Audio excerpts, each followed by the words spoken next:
Hello guys, it's DSMIU bringing you another event about Hacktoberfest and open source. So we have Ali Haider here, an experienced web app developer and a mobile app developer, and he has a great contribution towards technology and different projects. So now Ali Haider will guide you about how to use version control, GitHub, and how to do web development through it. अस्सलाम वालेकुम hello मेरा नाम अली हैदर है और मैं आज आप लोगों को गिटहब के बारे में थोड़ा बताऊंगा कि गिटहब किस तरह ओपन सोर्स वर्ल्ड को रेवोल्यूशनाइज कर रहा है और किस तरह काफ़ी लोगों की जॉब्स या फिर स्टार्टअप किस तरह गिटहब से स्टार्ट होती हैं। तो थोड़ा सा अपने बारे में इंट्रोडक्शन देना चाहूँगा। सबसे पहले मैं अपनी स्क्रीन शेयर कर लूँ आप लोगों से।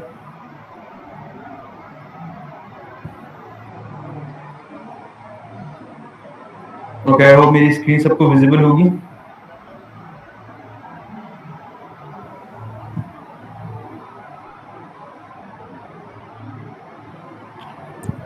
तो थोड़ा सा अपने बारे में इंट्रोडक्शन देना चाहता हूँ। मैं सिंध मदरसतुल इस्लाम यूनिवर्सिटी के 8th सेमेस्टर में पढ़ रहा हूँ।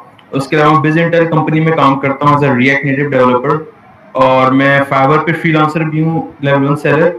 और उसके अलावा मैं सर्ड एकेडमी में मर्न्स टेक ट्रेनर भी था। फिलहाल वो इंस्टीट्यूट बंद हो गया क्योंकि कोरोना की वजह से, आपको पता है क्या हालात हैं। अगर आप लोगों ने मेरी फेसबुक प्रोफाइल विजिट नहीं की तो आप वहाँ एक दफ़ा विजिट कर लीजिएगा। आपको वहाँ पर जाके अंदाजा होगा कि मैंने अलग अलग यूनिवर्सिटीज़ में जाके सेशंस कराए हैं। ये कुछ एनईडी यूनिवर्सिटी की इमेजेस हैं। इसके अलावा आपको सरसेद यूनिवर्सिटी वगैरह की मिल जाएंगी और अलग इंस्टीट्यूट्स वगैरह की मिल जाएंगी जहाँ मैंने सेमिनार्स कंडक्ट करे। ठीक है। अच्छा, हम जो बात करने वाले हैं आज गिटहब के बारे में बात करने वाले हैं। तो मैं और स्लाइड्स आगे मैंने नहीं बनाई।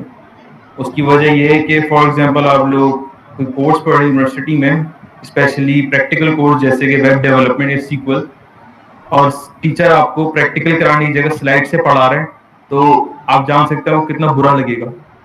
सही है। मैं खुद यूनिवर्सिटी में पढ़ा हूं तो मैं जान सकता हूँ कि बहुत बुरा लगता है कि एक टीचर जो प्रैक्टिकल सब्जेक्ट है उसे साइड से बैठ के पढ़ा रहे हैं। तो हम स्लाइड पे नहीं जाएंगे, हम सीधा जाएंगे गिटहब की वेबसाइट पे और वहां से जाके हम स्टार्ट करेंगे।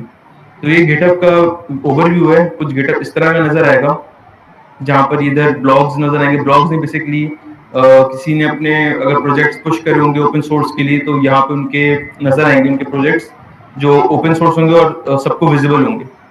ठीक है, ये कुछ ब्लॉग्स की तरह लगे हैं। गिटहब को मैं थोड़ा सा एक्सप्लेन कर देता हूँ उन लोगों के लिए जिनको गिटहब के बारे में बिल्कुल भी नहीं पता है, थोड़ा बहुत पता है। और ये जो एक्सप्लेनेशन मैं आपको देने वाला हूं, आपको बहुत मजा आएगा सुन के। खैर, गिटहब एक इसी तरह की चीज है जैसे एक दुकान वाला अपनी इन्वेंट्री मैनेजमेंट के लिए तरीक मेथड बनाता है। फॉर एग्जांपल, एक दुकान वाला है, उसकी दुकान में कुछ सामान पड़ा हुआ है। ठीक है। तो वो क्या करेगा, एक इन्वेंट्री मैनेजमेंट का मेथड बनाएगा या फिर एक फॉर्मूला बनाएगा, कुछ इस तरह की कुछ चीज बनाएगा जिससे वो मैनेज कर सके अपनी इन्वेंट्री। ठीक है। उसके अलावा वो जो भी इन्वेंट्री हो सकता है किसी पेपर में लिख रहा हो सारी इन्वेंट्री, तो उसी तरह वो अपने इन्वेंट्री के आगे या अपने कोई भी प्रोडक्ट होगा उसके आगे उसके प्राइस भी लिखेगा। सही है। ताकि वो मैनेज कर सके अपने किसको, इनकम को, अपनी नेटवर्थ वगैरह को मैनेज कर सके और कितना प्रॉफिट हो रहा है कितना लॉस हो रहा है उन सबको मैनेज कर सके। गिट हब भी सेम टू सेम यही चीज है। ये same to same inventory management system है, लेकिन ये किसी शॉप का नहीं, किसी दुकान का नहीं, किसी मॉल का नहीं, ये आपके कोड का है। यानी आप जो भी कोडिंग करते हैं उनका ये इन्वेंट्री मैनेजमेंट सिस्टम है। अच्छा, इन्वेंट्री मैनेजमेंट सिस्टम में सिर्फ CRUD ऑपरेशन नहीं हो रहे या वो सिर्फ एडिशन या सब्ट्रैक्शन नहीं हो रही होती। इन्वेंट्री मैनेजमेंट सिस्टम जो जो जो ईआरपी सॉल्यूशंस कहते हैं, बेसिकली अब जो पूरी दुनिया में इन्वेंट्री मैनेजमेंट सिस्टम चल रहा है वो ईआरपी चल रहा है। तो जितने भी ईआरपी सॉल्यूशंस चल रहे होते हैं उनमें सिर्फ एडिशन या डिलीशन नहीं होती प्रोडक्ट की, उसमें प्रॉफिट कितना हुआ है, आपको लॉस कितना हुआ है, आपने पिछले मंथ से ज्यादा प्रोडक्ट खरीदे या आपने पिछले मंथ से ज्यादा प्रोडक्ट नहीं खरीदे, आपकी परचेजेस कितनी हुई, मतलब ये, और आपकी सेल्स कितनी हुई है, पिछले महीने ज्यादा हुई थी, इस महीने ज्यादा हुई है। ये सब ईआरपी सोल्यूशन मैनेज करता है। सबसे बड़ा जो सॉफ्टवेयर दुनिया में चल रहा है ईआरपी का, उसे सैप कहते हैं, एसएपी। ठीक है, सबने नाम सुना होगा, बाकायदा इसके कोर्सेज होते हैं। इसी तरह गिटहब भी एक इन्वेंट्री मैनेजमेंट सिस्टम है, लेकिन आपके कोड का, आप जो भी सॉफ्टवेयर का कोड लिखते हैं ये उनको मैनेज करता है। अच्छा, फॉर एग्जाम्पल एक और बात बताऊँ आपको, जब आप लोग यूनिवर्सिटी में पढ़ रहे हो और आपको कोई टीचर है और आपको कहेगा कि मैं आपको वेब डेवलपमेंट का कोर्स पढ़ाऊंगा, और तो सबके दिल में या कुछ एक्सपेक्टेशंस होती हैं कि हम ये कोर्स पढ़ के एक वेब डेवलपर बन जाएंगे, अपनी जॉब के लिए अप्लाई कर सकेंगे। तो मैं भी क्लास में बैठा हुआ था, सब लोग यही सोच रहे थे, मेरा दोस्त भी बोल रहा था काश हम ये पढ़ के एक अच्छी जॉब मिल जाए। लेकिन मैं ये सोच रहा था कि जो टीचर पढ़ाने आए, क्या उसने अब तक कोई वेबसाइट पब्लिश करी है कि नहीं करी, या उसकी कोई वेबसाइट लाइव है या नहीं है, या कोई उसकी कोई अचीवमेंट्स हैं भी या नहीं है। तो सबसे पहले अचीवमेंट्स की बात कर लेते हैं। मैं अपनी प्रोफाइल पे इधर आ जाता हूँ।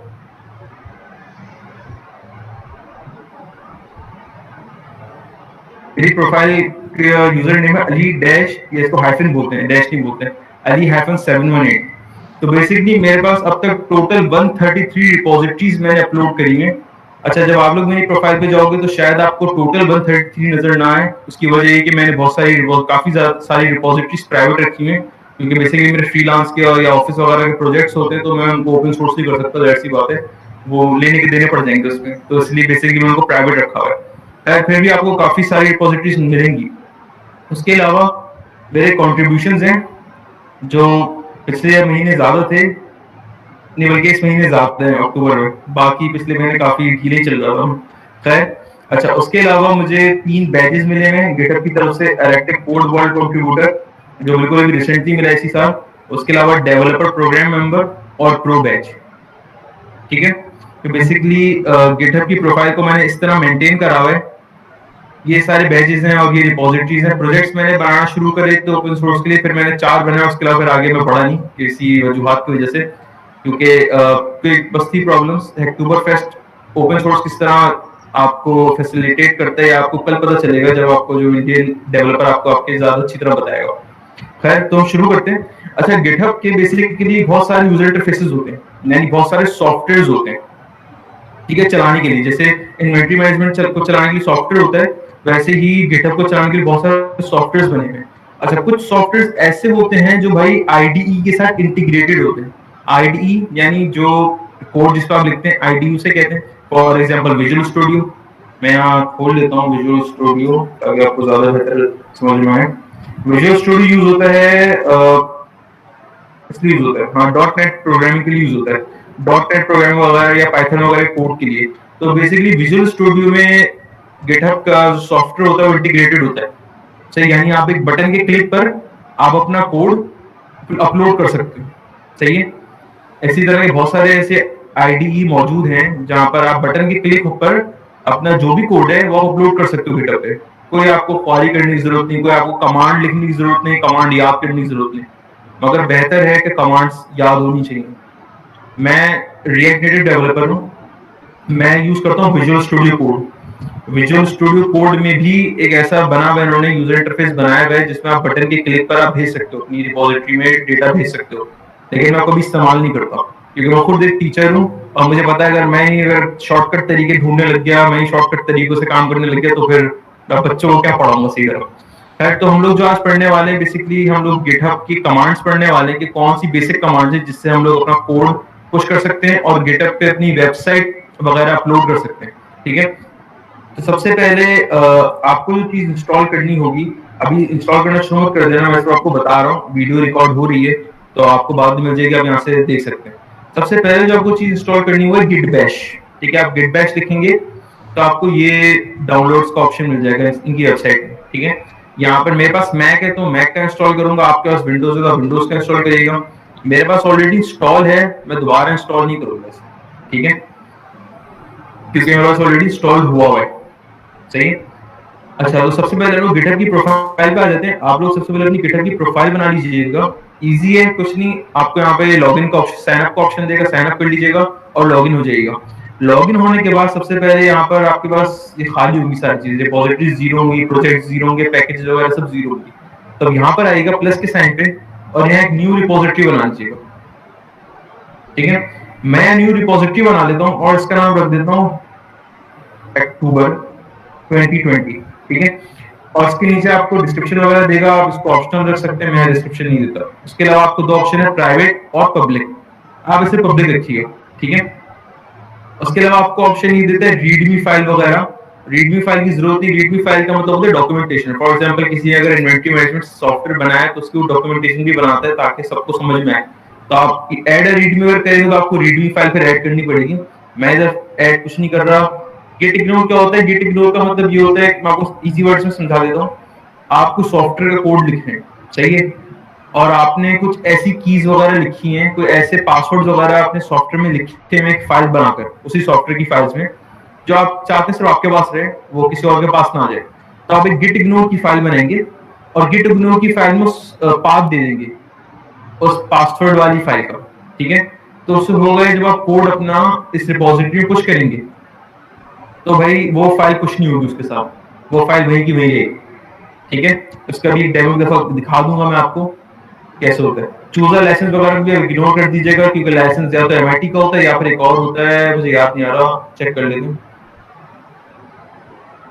हाँ, अपाची लाइसेंस ये जो सबसे ज्यादा लोग इस्तेमाल करते हैं वो एमआईटी का करते हैं क्योंकि एमआईटी ये दुनिया की नंबर 1 यूनिवर्सिटी है आईटी की फील्ड में, तो लोग उसी का इस्तेमाल करते हैं उन्हीं के नाम से, ठीक है। तो हम यहाँ पे क्रिएट रिपोजिटरी कर लेते हैं और यहाँ पर हमारी रिपोजिटरी क्रिएट हो जाएगी थोड़ी देर में, ठीक है। तो ये हो गया हमारी रिपोजिटरी क्रिएट। अच्छा, इस रिपोजिटरी में किसी का मैसेज आया है, व्हाट इज लाइसेंस। बेसिकली देखो, कोई भी अगर आप सॉफ्टवेयर बनाते हो ओपन सोर्स, ठीक है, कोई भी ओपन सोर्स सॉफ्टवेयर बनाना चाहते हो कि मैंने बना ली है कोई भी इस्तेमाल करे। फेसबुक है, अच्छा नहीं, फेसबुक की एग्जांपल देना खराब हो जाएगा क्योंकि फेसबुक ने ओपन सोर्स नहीं रखा हो। एंड्रॉइड की एग्जांपल ले लेते हैं। एंड्रॉइड ओपन सोर्स है, सही है। हर एक कंपनी उठा रही है एंड्रॉइड को कस्टमाइज करके अपने मोबाइल एप्लीकेशन में लगा रही है, ठीक है। तो जैसे किसी ने एंड्रॉइड बना लिया, ठीक है, अब जिसने एंड्रॉइड बना लिया है वो लाइसेंस जरूर सेलेक्ट करेगा अपना। क्यों भाई? अगर आपका सॉफ्टवेयर आपने बनाया है, आपने कोई प्रोग्राम बनाया, आपने उसको लाइसेंस ही नहीं करा और आप बोल लोगे इस्तेमाल करो, तो कोई भी इस्तेमाल नहीं करेगा, सही है। बल्कि अगर आपने ऐसे कोई प्रोग्राम पब्लिश कर दिया है, आपने कोई सॉफ्टवेयर बना के पब्लिश कर दिया और आपने लाइसेंस का सिलेक्ट नहीं करा, तो होगा या धीरे धीरे जब लोग इस्तेमाल करना शुरू करेंगे, लोगों में उसकी अवेयरनेस जागेगी, तो क्या होगा, कोई आएगा आपके पास लॉ लॉ टाइप का बंदा और आपकी रिपोजिटरी को या आपके जो भी प्रोग्राम आपने बनाया है उसको ब्लॉक कर देगा और कहेगा पहले लाइसेंस इसका पब्लिश करो। तो गिटहब में एक अच्छी चीज ये है, गिटहब में भाई लाइसेंस इनके बने बनाए, और कि लोग कहते हैं अब अगर आपका अपना बनाया हुआ लाइसेंस नहीं है तो हमारा इस्तेमाल कर लें, ठीक है। सबसे जो बेस्ट मुझे लगता है वो एमआईटी का लाइसेंस ही लगता है। एमआईटी वाली जो यूनिवर्सिटी है, टॉप यूनिवर्सिटी है, और उन्होंने अपने लाइसेंस दे दिया है और कहा कि भाई वो हमारा इस्तेमाल कर सकते हो, कोई प्रॉब्लम नहीं। तो अक्सर आप रिपोजिटरीज देखेंगे गिटहब की जो स्टूडेंट्स वगैरह ने बनाई होगी, वहां पर एमआईटी का लाइसेंस होगा लास्ट में। ये बात आप गौर से जरूर देखिएगा, आप कोई भी रिपोजिटरी देखेंगे ना किसी की भी, एमआईटी का लाइसेंस लिखा होगा उसके नीचे। तो वो एमआईटी क्योंकि लाइसेंस प्रोवाइड करती है फ्री में, और इतनी ज्यादा कोई जो है उसमें हेडेक नहीं होती उनको लाइसेंस गेट करने में, तो इसलिए वो इस्तेमाल करते हैं। खैर, ये आपकी रिपोजिटरी बन चुकी है, ठीक है। अभी ये बिल्कुल खाली पड़ी है, कुछ भी नहीं है इसमें, ठीक है। अच्छा, आप कहीं अगर पढ़ने वगैरह जाएंगे, क्योंकि मैं खुद सैलानी वगैरह में गया हूँ पढ़ने, तो वहां पर पता है क्या पढ़ाते थे? वहां पढ़ाते थे कि भाई ये गिटहब की कमांड्स हैं, आप इन्हें याद कर लें और आप ये इस्तेमाल करेंगे। मैं पढ़ाता हूँ भाई ये जो लिखा है ना, इनको कभी मत चलाना, ठीक है, क्योंकि आप लोगों को पता ही नहीं क्या चल रहा है यहाँ पे, आप लोगों को नहीं पता, बस आप उठा के यहाँ पे कॉपी पेस्ट करते हो कमांड और काम हो जाता है आपका, ऐसी बात नहीं है। मगर ये कमांड से हो क्या रहा है आपको पता नहीं होता, और अगर आपको बता दूं क्या हो रहा है तो फिर आप ये कभी इस्तेमाल भी नहीं करोगे। स्पेशली ये जो नीचे की दो आखिरी कमांड्स है, कभी आप इस्तेमाल भी नहीं करोगे, ठीक है। तो बेसिकली हम बिल्कुल शुरू से स्टार्ट करते हैं। मैं करता ही हूँ, मैं अपने यहाँ पर फाइंडर खोल लेता हूँ विंडोज में, पता नहीं क्या बोलते हैं, काफी टाइम हो गया विंडोज नहीं चलाया मैंने। मैं यहाँ पर एक अक्टूबर फेस्ट 2020 के नाम पे फोल्डर बना रहा हूँ, ठीक है। और इसको मैं खोल लेता हूँ विजुअल स्टूडियो कोड में।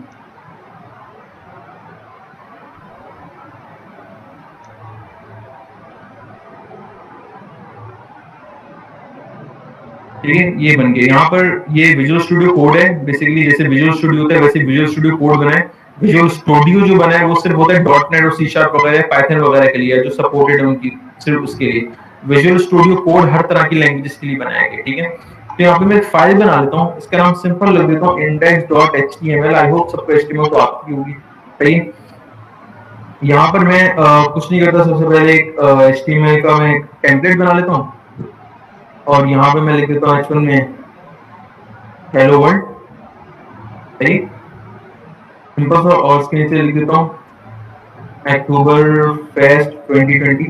अच्छा, मैं इस फाइल को रन करके नहीं दिखा रहा क्योंकि मैं जानता हूँ कि आप लोगों को पता है या क्या हो रहा है, तो मैं उसको रन करके नहीं दिखा रहा। हम मेन चीज पर आएंगे जो है गिटहब, ठीक है। अच्छा, अगर आप चाहते हैं इस रिपोजिटरी में, या फिर आप चाहते हैं ये सॉफ्टवेयर समझो, ठीक है, एक सॉफ्टवेयर बना है अक्टूबर फेस्ट के नाम से, और आप चाहते हो इस सॉफ्टवेयर को मैं अपनी इस रिपोजिटरी में पुश कर दूं, ठीक है, या इस रिपोजिटरी में अपलोड कर दूं इजी वर्ड्स में, तो सबसे पहले आप इसे इनिशियलाइज करेंगे। अच्छा, इनिशियलाइज करने के दो तरीके हैं, नहीं बल्कि दूसरा तरीका नहीं बता, पहले एक ही तरीका है, ठीक है, वो है कमांड लाइन से, ठीक है। अच्छा, कमांड लाइन से आपके पास दो ऑप्शन है, या तो भाई इसका अपना बनाया हुआ विजुअल स्टूडियो का अपना बनाया हुआ टर्मिनल खोल लो। टर्मिनल कहां से आएगा? टर्मिनल आएगा यहां से, ये आ गया टर्मिनल। टर्मिनल वैसे ही होता है जैसे कमांड प्रॉम्प्ट होता है विंडोज में, या फिर ये टर्मिनल होता है, क्या कहते हैं, मैक का टर्मिनल होता है, लिनक्स का टर्मिनल होता है, ठीक है। वैसे ही कमांड प्रॉम्प्ट होता है विंडोज में। आपने टर्मिनल खोल लिया, मैं ये क्लोज कर देता हूँ और ये इस्तेमाल करता हूँ जो विजुअल स्टूडियो ने अपना बनाया हुआ। क्यों? क्योंकि भाई इससे पहले से मेरा फोल्डर खुला हुआ है, सही है, जो मेरा सॉफ्टवेयर का फोल्डर है वो पहले से इसमें खुला हुआ है, ठीक है। तो सबसे पहले कमांड रन करता हूँ एलएस। एलएस आई होप सबको पता होगी, जो लिनक्स चलाते हैं, मैक चलाते हैं, एलएस मतलब होता है लिस्ट। लिस्ट लेकर आ जाओ इसमें कौन कौन सी, तो इसमें index.html, सही, मतलब ये मौजूद है। अच्छा, सबसे पहले जब वो कमांड रन करनी है वो है git init। init मतलब इनिशियलाइजेशन, सही है। मैं एंटर करूंगा तो ये आपको बता देगा इनिशियलाइज एंटी गिट रिपोजिटरी। क्या कह रहे हैं? मैंने भाई एक एंटी गिट रिपोजिटरी से बना दी है, सही है। अच्छा, अब ये पता कैसे चलेगा कि भाई गिट, क्योंकि इधर कोई एक ही index.html फाइल बनी हुई और तो कोई फाइल है भी नहीं, तो हमें कैसे पता चलेगा कि इसमें गिट मौजूद है या नहीं है? तो उसका तरीका क्या है, आपने ये सॉफ्टवेयर जो आपका फोल्डर इस पे आएंगे, इसमें मैक में कमांड होती है कमांड शिफ्ट डॉट। इससे होता है कि जितनी भी फाइल्स हिडन होती हैं वो इस तरह आ जाती है, ठीक है। या विंडोज में एक ऑप्शन होता है कि आप राइट क्लिक करो, एक फोल्डर में जाओ, जैसे इसमें जाओ, राइट क्लिक करोगे, जब प्रॉपर्टीज बना हुआ है प्रॉपर्टीज पे क्लिक करोगे तो वहां पर ऑप्शन आता है शो हिडन फाइल्स। उसको चेक कर दोगे तो आपकी सारी हिडन फाइल्स नजर आ जाएंगी। अच्छा, जब मैंने गिट इनिट करा तो भाई गिट इनिट करके हिडन फाइल जनरेट हो गई डॉट गिट करके, सही है। आप इसको फाइल को ना टच करना, मैं इस पर आपको दिखा रहा हूँ कि जब आपने गिट इनिट करा तो यहाँ पर एक फाइल बन चुकी है जो हिडन है, ठीक है, वो ऐसे नजर नहीं आएगी, सही है। उसके बाद आपको जो फाइल गिटहब में पुश करनी है, आपको उस फाइल का नाम लिखना पड़ेगा, ठीक है। कैसे? गिट, उसके बाद ऐड, ठीक है। अब मैं चाहता हूं मेरी इंडेक्स की फाइल पुश हो जाए, तो मैं लिखूंगा index.html और एंटर कर दूंगा, सही है। अच्छा, ये तो था एक तरीका, क्योंकि यहाँ पर एक फाइल है तो आपने एक फाइल का नाम लिख दिया। अब जरा सोचो, यहाँ पर 1000 फाइल्स मौजूद है सॉफ्टवेयर की, ईआरपी का आपने सॉफ्टवेयर बनाया है और उसमें 1000 फाइल्स मौजूद है, तो क्या करोगे? आप एक एक करके तो नाम लिखोगे नहीं, तो उसका तरीका क्या है, इसके आगे लिख दो गिट ऐड और उसके आगे डॉट। इसका मतलब क्या, गेट एड डॉट का भाई ये जितनी भी फाइल्स होंगी आपके सॉफ्टवेयर की उन सबको ऐड कर देगा, ठीक है। मैं यहाँ एंटर कर देता हूँ, इसने ऐड कर दिया है, कुछ यहाँ पर मैसेज लिखा हुआ नहीं आया मगर इसने ऐड कर दिया, ठीक है। उसके बाद अब मुझे अब कमिट करना है, ठीक है। कमिट करने का मतलब ये होता है कि भाई मैंने भी सॉफ्टवेयर बना लिए, अब मैं इसका बिल्ड निकाल रहा हूँ, ठीक है, और मैं बिल्ड निकाल कर अब अपने क्लाइंट को दे दूंगा। इसी तरह इसका मतलब भी यही होता है कि भाई कमिट करने का, मैंने सॉफ्टवेयर की फाइल्स को मैंने बना लिए, अब मैं तैयार हूं उसको अपलोड करने के।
आई थिंक अली तुम्हारी आवाज़ नहीं आ रही।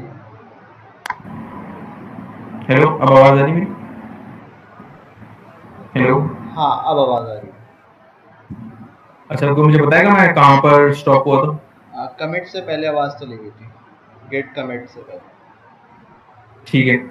अच्छा, तो मैं बता रहा था कि हमने गेट कमिट तक कर लिया। गेट कमिट में इसने बताया एक फाइल चेंज हुई है, तो इंडेक्स एचटीएमएल में एक फाइल ऐड हमने कर ली है। उसके बाद उसने बताया 12 इंसर्शंस हुई हैं, तो यहाँ पर हमने टोटल 12 लाइंस इंसर्ट करी, तो बिल्कुल इसने ठीक बताया, सही है। अच्छा, अब हमने यहाँ तक तो कमांड रन कर दी है गिट कमिट तक, ठीक है। गिट इनिट कर दिया, गिट ऐड डॉट कर दिया और गिट कमिट कर दिया। ये कमांड मत रन कर देना, git add readme dot MD, ये कुछ और करती है काम, ठीक है, इसको मत रन करना। जो मैंने 3 बताई वही रन करना। अच्छा, इसके बाद नीचे जितनी भी कमांड्स हैं इन्हें मत रन करना। क्यों नहीं करना मैं बताता हूँ थोड़ी देर में, ठीक है। इसके बाद आपको क्या कमांड रन करनी है? गिट पुश, क्योंकि वो आप पुश करने जा रहे हो। उसके बाद आपको यूआरएल, मेरा यूआरएल ये है मेरी रिपोजिटरी का, मैं इसको यहाँ से कर दूंगा कॉपी, यहाँ लाके कर दूंगा पेस्ट, ठीक है। इसके आगे बोल दूंगा मास्टर। मास्टर हमारी ब्रांच का नाम है। ब्रांच क्या होती है मैं वो बताता हूँ। मैं यहाँ कर दूंगा एंटर, सही है। अभी मेरे जितनी भी फाइल्स होंगी इसके अंदर वो इसे मेरे अपलोड कर देगा इस रिपोजिटरी में। तो एक दफा जरा देख लें, तो भाई इसने बोल दिया है कि हाँ इसने अपलोड कर दिया है, ठीक है। काउंटिंग करा, कंप्रेस करा, राइट कर दिया है, ठीक है, न्यू ब्रांच में मास्टर्स में। अब मैं इधर आता हूँ, इसको करता हूँ रिफ्रेश। अच्छा, काम ही करता हूँ, मैं इन कमांड्स को जरा स्क्रीनशॉट ले लेता हूँ, मैं बतानी क्योंकि क्यों नहीं चलानी मैंने, ठीक है। मैं इसको करता हूँ रिफ्रेश। तो भाई देखो हमारी ये index.html की फाइल आ गई है और इसके आगे मैसेज भी लिखा आ गया, जो हमने मैसेज लिखा है, ठीक है। अच्छा, ये सेम मैसेज जो आपने आखिरी लिखा होगा वो यहाँ भी लिखाएगा। यहाँ पर इधर क्या चीज लिखी आती है बेसिकली, फॉर एग्जांपल ये कि आपने आप कोई दुकान वाला है, दुकान वाले ने 10 प्रोडक्ट लिखे हैं, ठीक है। 10 प्रोडक्ट में जो आखिरी प्रोडक्ट होगा और उसकी जो उसने प्राइस लिखी होगी वो सबसे आखिर में लिखी हुई नजर आएगी। इसी तरह यहाँ पर जो आपने आखिरी मैसेज लिखा होगा वो नजर आएगा, ठीक है। अच्छा, अब थोड़ा और डिटेल में जाते हैं। आपने कोड पुश कर दिए, अब आप चेक करना चाहते हो कि भाई ये जो मैंने इधर इस फाइल में क्या चेंजेस करी हैं और मैंने जो मैसेज लिखा है ऐसी क्या चेंजेस करने की जरूरत पड़ गई मुझे जिसकी वजह से मैंने मैसेज लिखा है। आप कुछ नहीं करोगे, आप इस फाइल पे क्लिक करोगे और इस फाइल में नहीं, या आपको कोड बताएगा इस फाइल का। बेसिकली आप इस मैसेज पे क्लिक करोगे तो ये आपको बताएगा आपने चेंजेस क्या क्या करी हैं। तो आपको बताएगा कि भाई आपने 12 लाइनें ऐड करी हैं इसमें, इस फाइल में क्या करा आपने, 12 लाइनें ऐड करी हैं। अब मैं वापस इस कोड में आ जाता हूँ अपने, मैं एक लाइन और ऐड कर देता हूँ, ठीक है। यहाँ लिख देता हूँ मैं सिंध मदरसतुल इस्लाम यूनिवर्सिटी, ठीक है। तो क्या यहाँ पर नजर आएंगी वो भी फौरन? ऑफ कोर्स नहीं आएगी नजर, क्योंकि मैंने सब तक अपलोड ही नहीं करा। अच्छा, अब अपलोड करने के लिए क्या करना है, मुझे वही सारा मेथड कॉल करना है, गेट एड डॉट, क्योंकि मैंने एक नई फाइल में चेंज करा है। मैं करूंगा सबसे पहले गेट एड डॉट, डॉट क्या करे सारी फाइल्स पे कर देता है। या फिर अगर आप चाहो तो ये भी कर सकते हो कि आप लिख दो सिर्फ index.html, क्योंकि यहाँ पर एक ही फाइल है, ठीक है। मैं फिलहाल गेट एड डॉट मैंने लिखा है। इसके बाद मैं वही लिखूंगा गिट कमिट एम। अच्छा, इस दफा मैं लिख दूंगा I have added new feature.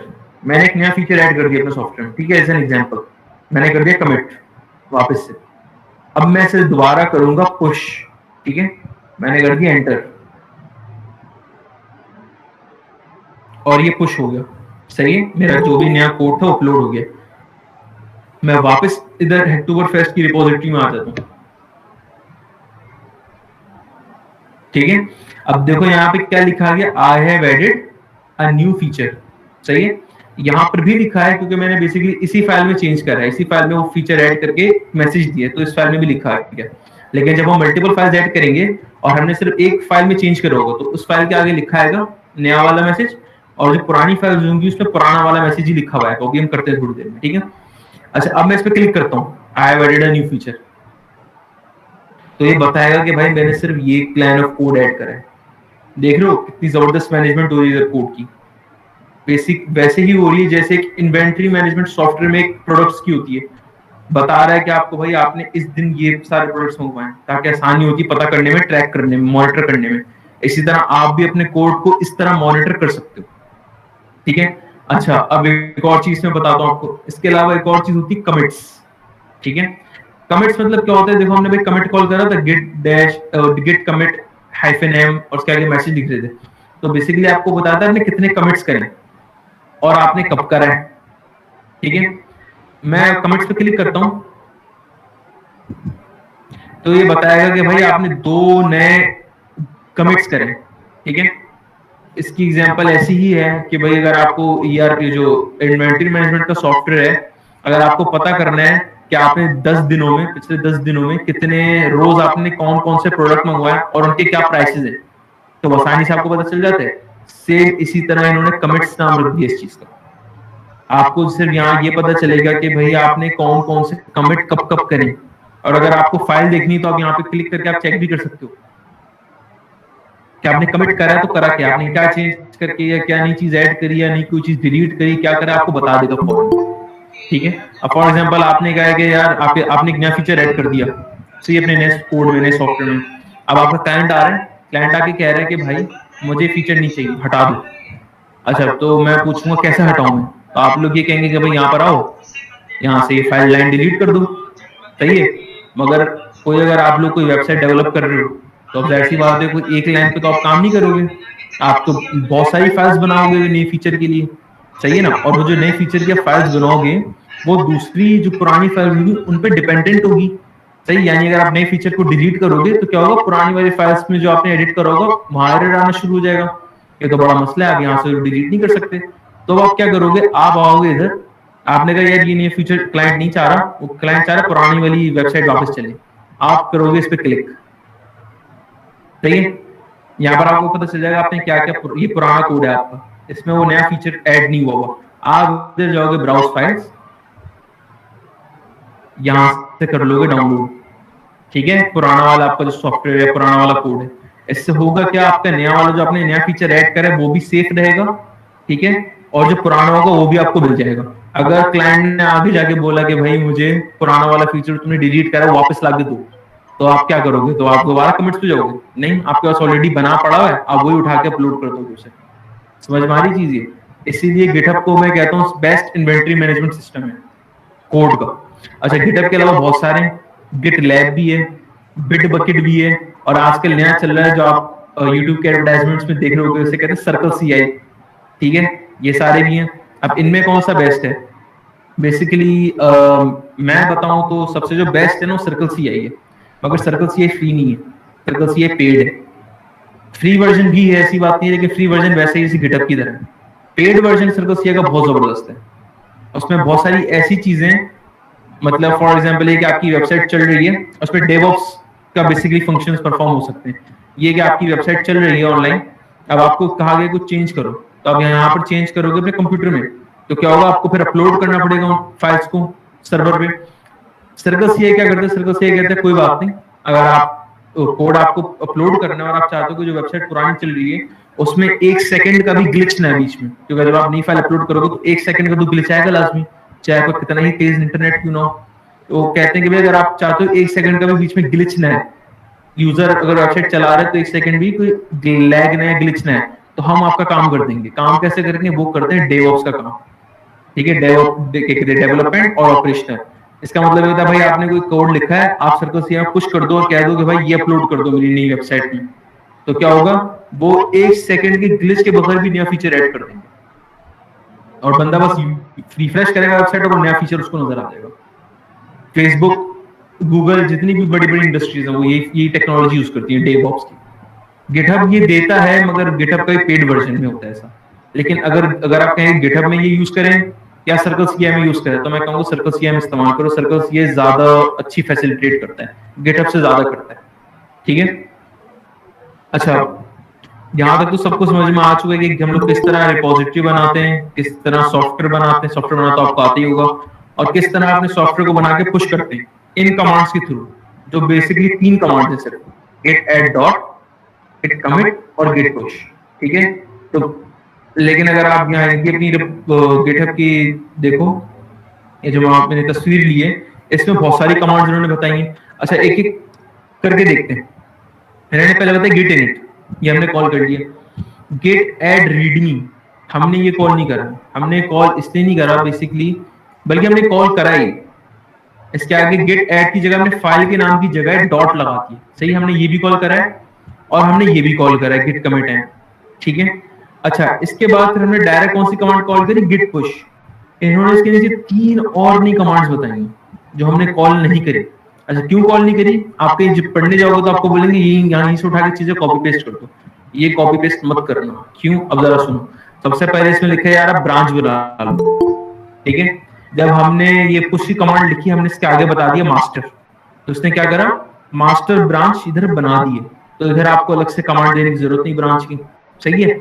अच्छा, उसके अलावा रिमोट ऐड ओरिजिन, ये जो है ना सबसे कोई खतरनाक तरीन कमांड में कहता हूँ।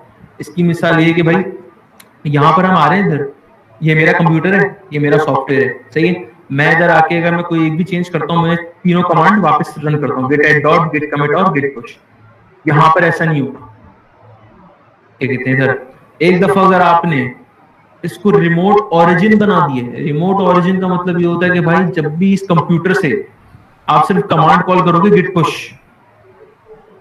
सही। क्या कमांड कॉल करोगे, गिट पुश, तो उसको पता है इस कंप्यूटर को कि भाई ये जो सॉफ्टवेयर, ये फाइल्स हैं, ये इस वाली रिपोजिटरी में मौजूद है। कौन सी? हेक्टोबरफेस्ट के नाम से। तो डायरेक्ट पुश कर दो।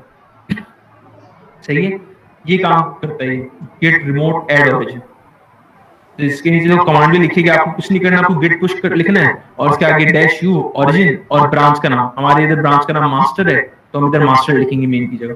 लेकिन मैं ये कहता हूँ ये कमांड कॉल मत करना अगर तुम लोग नए नए गिटहब सीख रहे हो। उसकी वजह ये है कि भाई फॉर एग्जाम्पल अगर आपने अपने दोस्त के कंप्यूटर में, ठीक है, आप लोग सॉफ्टवेयर बना रहे हो, आपने दोस्त के कंप्यूटर में गए और आपने ये कमांड कॉल कर दी, तो भाई आपके दोस्त के कंप्यूटर में ये ओरिजिन बन जाएगा। सही है। अब होगा ये कि भाई वो भी कोई भी अगर सॉफ्टवेयर में कुछ भी चेंज करेगा और उसको पुश करेगा, पुश हो जाएगा। वो आपसे पूछेगा भी नहीं, कोई एरर भी नहीं देगा उसे, ये भी नहीं कहेगा कि लॉग इन हो जाओ, ये भी नहीं कहेगा, डायरेक्ट पुश हो जाएगा।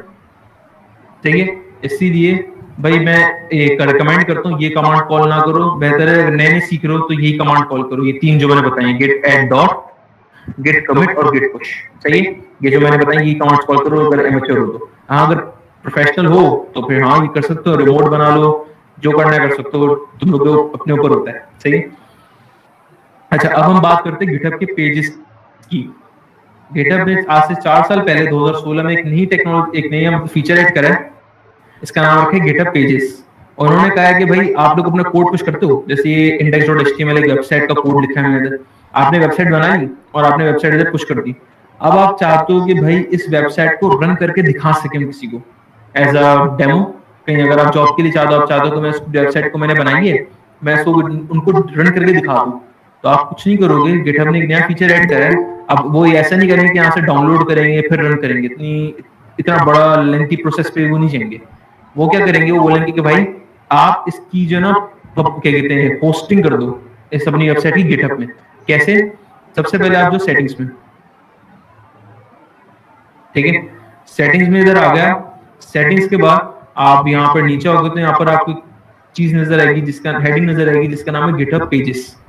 ठीक है।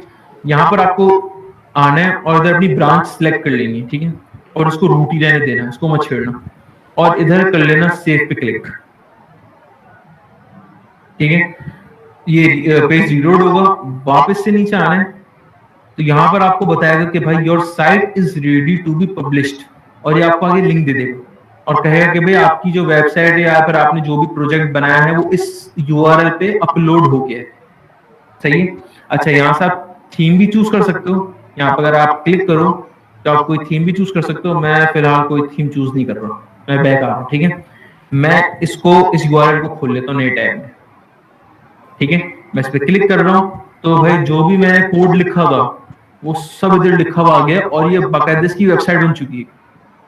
यानी अगर आप कोई प्रोजेक्ट बना रहे हो, जैसे आप लोग सब पढ़ रहे हो, तो आप लोग कोई वेबसाइट का प्रोजेक्ट बनाओगे तो किसी को दिखाने के लिए किसी सॉफ्टवेयर हाउस वगैरह में, तो आप ये कर सकते हो कि भाई आपने सॉफ्टवेयर अपलोड कर दिया वो वेबसाइट, उसके बाद फिर आप यहाँ पे गिटहब पेजेस बना सकते हो और यहाँ पर उन्हें होस्ट कर सकते हो। फिर अगर आपको किसी को पेज दिखाना हो तो आप सिर्फ ये पेज उनको लिंक भेज दोगे तो ये चलना शुरू हो जाएगा आपकी वेबसाइट पूरी। ठीक है, मैंने सिर्फ यहाँ पे index.html ऐड करा है, तो और इसमें ये 3 लाइनें लिखी हुई, तो ये 3 लाइनें शो हो रही है। सही है। अच्छा, अगर आप मोबाइल एप्लीकेशन डेवलपर हो मेरी तरह, तो भाई मोबाइल एप्लीकेशन बेसिकली इस तरह होस्ट नहीं हो सकती, जाहिर सी बात है। ठीक है, क्योंकि मोबाइल एप्लीकेशन के कोड में सबसे पहली बात index.html तो होता ही नहीं है। हाँ, आप ऐड कर सकते हो। फॉर एग्जांपल मैं कोई कोड दिखाता हूँ मोबाइल एप्लीकेशन का रिपोजिटरीज में आके।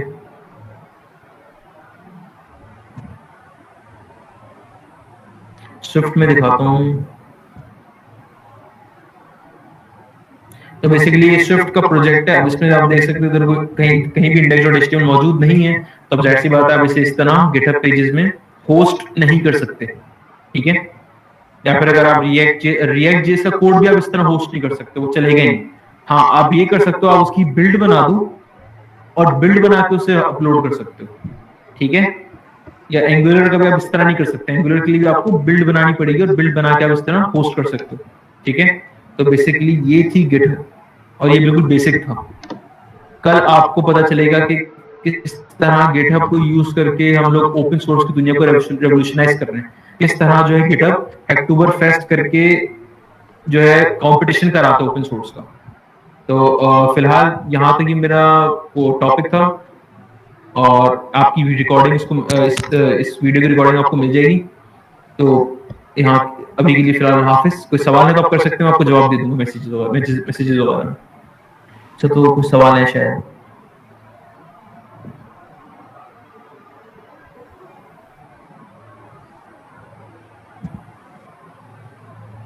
अगर डायरेक्ट अपलोड कर दें कोड तो कोई प्रॉब्लम तो नहीं होगी? नहीं, कोई प्रॉब्लम तो नहीं होगी, लेकिन फिर ये होगा कि ट्रैकिंग नहीं हो पाएगी। इसकी मिसाल ऐसी है कि भाई दुकान वाला अपने सारे क्या कर रहे हैं, जो भी प्रोडक्ट आ रहा है उसको क्या कर रहा है, उसको बोल रहा है कि बस प्रोडक्ट आ गया, और कुछ बोल इसके आगे लिख नहीं रहा कि 2000 रुपए का कि 3000 रुपए का। तो होगा ये कि आप महीने के आखिर में वो पता नहीं कर पाएगा कि भाई हिसाब क्या बन रहा है। तो अगर आप इसी तरह डायरेक्ट अपलोड कर दोगे, कमांड लाइन से अपलोड नहीं करोगे, किसी सॉफ्टवेयर से अपलोड नहीं करोगे, तो यही होगा, आपको पता नहीं चल पाएगा भाई आपने क्या चेंजेस करी है, पहले क्या करा था, अब क्या करा है। ये प्रॉब्लम होगी। गिट बैश से भी तो कर सकते हैं गिट। तो बेटा मैं गिट बैश ही चला रहा हूँ। ठीक है, ये जो मैंने कमांड लाइन जो मैं कमांड ही चला रहा हूँ सारी, गिट पुश गिट ऐड, ये गिट बैश से ही चला रहा हूँ। अगर गिट बैश इंस्टॉल ना हो तो मैं चला भी नहीं सकता कमांड। अच्छा, ऐड की कमांड को स्टेजिंग के लिए यूज होती है। I think not to add in GitHub, am I right? हाँ, बेसिकली स्टेजिंग के लिए यूज होती है कि हमें इसको बताना गिटहब की जो गिट सॉफ्टवेयर यहाँ पर आपके कंप्यूटर में इंस्टॉल है, इसे भी तो बताना पड़ेगा ना कि भाई क्या क्या स्टेज पे जाने या क्या क्या चीजों को हमें पुश करना है, पुश करने के लिए तैयार करना है। सही है, तो ऐड की कमांड इसीलिए यूज होती है। What is the difference between main and master branch? यार देखो, ब्रांचेस का कोई नाम से फर्क नहीं पड़ता। बस एक बात बता दूं, मास्टर ब्रांच जो है ना आपकी मेन ब्रांच होती है। सही है, मास्टर ब्रांच आपकी मेन ब्रांच होती है। बल्कि अगर आप गिटहब की इधर आएंगे सेटिंग्स में, एक और आपको चीज बता दूं मैं, इंपॉर्टेंट। अच्छा, मुझे सवाल से याद आया, आप गिटहब पेजेस में आएंगे और नन पे जब आएंगे और लिखोगा मास्टर, इसको मास्टर की जगह इसको मेन कर देंगे ना आगे जाकर। हो सकता है अगले साल कर दें, हो सकता है अगले महीने कर दें, अगले हफ्ते कर दें, कभी भी कर सकते हैं। लेकिन इतनी खबर है कि इस मास्टर का नाम चेंज करके लोग मेन रख देंगे। सही है, तो मास्टर और मेन ब्रांच में कोई फर्क नहीं होता। ब्रांचेस इतनी भी चाहे बना लो, लेकिन एक ब्रांच ऐसी होती है जो मेन होती है या फिर मास्टर होती है, उसको आप कभी ना डिलीट कर सकते हो ना चेंज कर सकते हो। ठीक है, तो ये होता है ब्रांचेस का फर्क। Both are the branch job. और भी सवाल किसी का तो पूछ ले।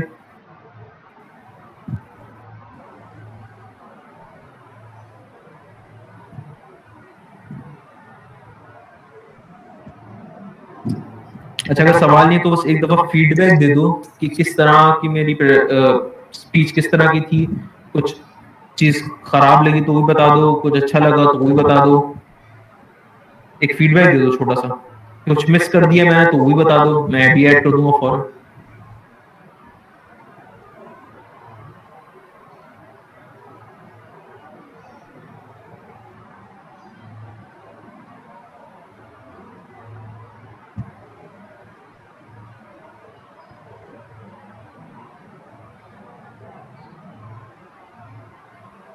ठीक है शायद फिर हम एंड करते हैं।